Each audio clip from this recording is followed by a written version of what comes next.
Bueno, eh, pensar el tema de la esperanza como un eje para la Biblia, mirando para los rasgos en Nuevo Testamento, también nos muestra que esta leitura bíblica de la América Latina no se quedó apenas como una leitura que quería comprender el texto bíblico en perspectivas que se pudesse perceber o que se queria escrever, o que se queria hacer, o que se queria hablar em los tempos bíblicos e se quedar em la história.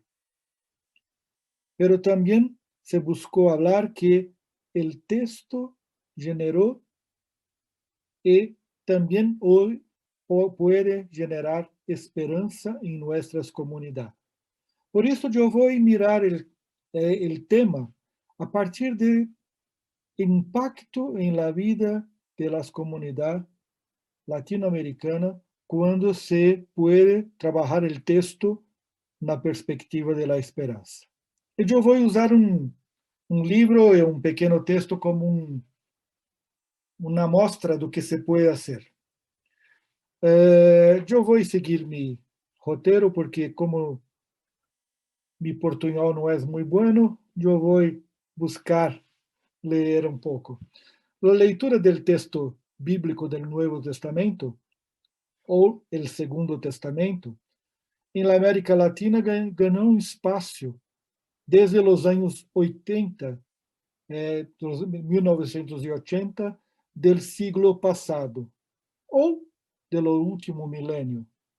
Pero eu creio que falar do último milênio é muito. Eu me sinto viejo quando eu penso que o milênio passado estava, pero ha ganhado espaço em las comunidades católica, romana y también las protestantes. La Biblia se ha convertido en un libro popular, con todo lo positivo y lo negativo que esto significa. Um dos aspectos positivos que queremos ressaltar ao momento de cerrar este webinar é a leitura da Bíblia desde a perspectiva da esperança, eje transversal em esta nova leitura. Muitos escritos do Novo Testamento se abordaram e se trabalharam em esta perspectiva. Nomes como Elsa Tamés, que tivemos lá a oportunidade de escutá-la ayer, que ofereceu este webinar, Carlos Mesters, Francisco Rufino, Ivone Hitcherheimer, José Comblan, nomes que estavam mais perto de mim, acá em Brasil, entre outros, marcaram esta leitura. Queremos exemplificar esta leitura com um livro que foi pouco explorado em las leituras bíblicas, o livro de Apocalipse. Pablo Andinhá falava da leitura apocalíptica, e o Apocalipse foi um livro que se evitava ler hasta a retomada da leitura bíblica nos anos 80. Carlos Mestre, na fecha, ha hablado que su abuela decía, lea Biblia, pero no lea Apocalipse porque es un libro que puede dejar loco. Entonces, hay que tener un cuidado. Porém, lo negativo de la leitura de la Biblia en lo libro de Apocalipse é que muitos leíam o Apocalipse e os escritos apocalípticos como um rompecabezas com imagens que premiavam a quem los resolviam com a fecha del juízo final. Então, quem podia resolver lo quebra, los rompecabezas de imagem, poderia saber a fecha del juízo final. Uma das leituras mais divertidas que temos desta perspectiva se encontra no texto de Mateus 24:36, que diz: Pero sobre este día y hora nadie sabe, ni los ángeles del cielo, ni el Hijo del Padre. Un leitor del Apocalipse que hacía una leitura muy fundamentalista decía: não podemos saber o dia e a hora. É um mandato bíblico. Sin embargo, o mês, o ano, não há nada que impeça, não há nada que impeça de se conhecer. Então, anunciou o juízo final para setembro de 1987. Eu creio que vocês han percebido que não se ha cumprido a previsão deste homem. Pero isso é uma leitura que se hacía, ou para dizer, o juízo final está a las portas, hay que tener cuidado, hay que converterse, ou então, mira, eu tenho a data, a fecha para o juízo final. Com a leitura bíblica latino-americana, começando com Blanc e depois Carlos Mesters, também Pablo Richard, que não se pode deixar de citar, e também Carlos Mesters de Orofino, o livro de Apocalipse foi trabalhado em la perspectiva de la esperança em la América Latina. Pero no una esperanza individualista, no una esperanza personal, pero una esperanza comunitaria. La Biblia, leída por las comunidades de fe, descobriu las comunidades de los tempos bíblicos que produziram estes textos. Ou seja, los textos bíblicos nasceram de las experiencias de vida y de fe de las comunidades del pueblo de Dios, que en sus dramas, sus conflictos, generaron los textos bíblicos y la esperanza que brotó de estos escritos. O sea, la esperanza se puede encontrar comunitariamente. No es una esperanza para mí, para mi consumo, pero es una esperanza que promueve la vida y la vida de las comunidades. Yo voy en los libros de Apocalipsis a apontar un capítulo que es muy conocido, el capítulo 6, que tiene los caballos, los 5 celos, y tenemos los caballos. Y estes caballos, los 5 selos, apresentam projetos em choque, que estão se confrontando. O primeiro, que é o projeto de los caballos, é o projeto de vitória por la violência. Por isso, o caballo blanco, o blanco em Apocalipse, é um símbolo de vitória. Ele é o que sai vitorioso mediante la violência. O resultado deste projeto é a guerra, o caballo rojo, la hambre, el caballo negro, e la muerte, el caballo verdoso, porque há um problema de tradução desta color, pero eu prefiro el caballo verdoso, que é a cor de lo cadáver em decomposição. O resultado de este projeto é a muerte horrível.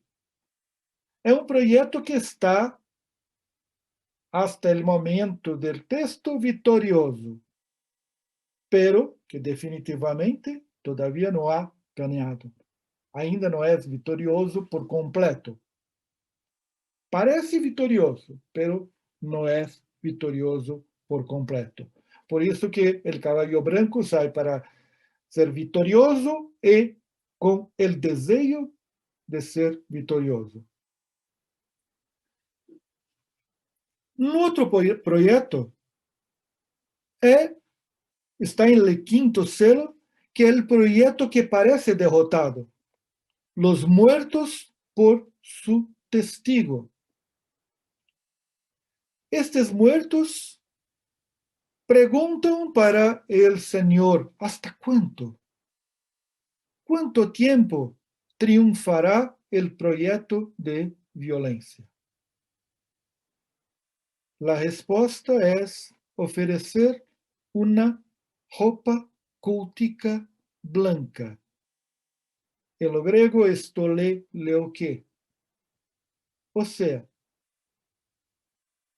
el proyecto de violencia no triunfará, pero el proyecto del testimonio de la persistencia en la palabra de Dios es un proyecto que es victorioso, porque se usa lo auristo griego para decir, tiene ya la victoria, es victorioso. Este texto, quando temos os novos aportes que se han somado às leituras que hemos realizado na América Latina, e um enfoque que foi falado hoje de la narratologia, eu não sei se é assim que se habla, han agregado novas perspectivas. Em Brasil, um companheiro nosso, Paulo Nogueira, hablando de estas ciências, señaló que os textos bíblicos estão inscritos em redes textuales que circulam em lo mundo de las comunidades. Paulo Nogueira defenderá que estas redes textuales são marcas, que estas redes textuales marcam a religiosidade popular do primeiro siglo. Ou seja, nossos textos bíblicos colocam as comunidades religiosas dentro de los grupos marginales e marginados do Império Romano. São estes que celebram, são estes que buscam despertar sua esperança.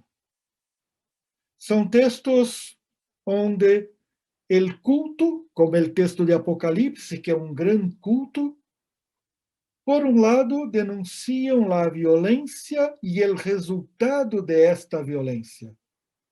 Então, não é um texto que se olvida da história, se olvida da realidade, se olvida do que se passa a seu redor.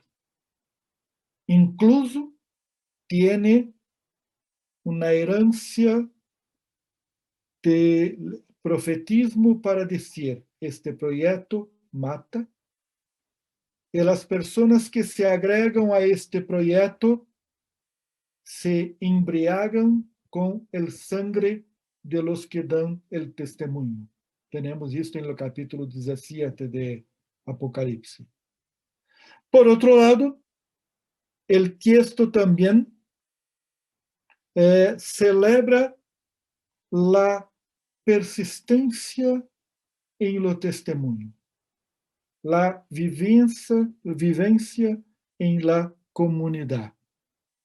É um texto que anuncia a vitória daqueles e daquelas que mantêm seu testemunho, não são cooptadas pelo sistema de violência, e a esperança, então, ganha a conotação comunitária. Uma esperança de resistência, uma esperança de denúncia, uma esperança de compromisso, uma esperança de celebração. Uma esperança que mira a realidade, que não se conforma com a realidade, que hace a denúncia profética de la realidade, pero também que é hijo de la sabedoria para viver debaixo de sistemas de opressão, sem perder a esperança, a persistência e o compromisso com a palavra. Ou seja, o Novo Testamento como fruto de comunidades que se quedam em la periferia de la vida, buscam comunitariamente finales de esperança. La memória é el impulsionador de la persistencia y de la resistencia. Por isso, os textos buscavam fazer com que a esperança comunitária da resistência, da denúncia, do compromisso, da celebração, marcasse a vida de los cristianos e de las cristianas del primeiro siglo. E descobrir estas comunidades hoje, em nossas experiências de comunidade, podemos também perceber como que esta esperança pode sembrar uma nova postura de los cristianos e cristianas diante deste nosso mundo. Que a esperança seja nosso caminho. Gracias.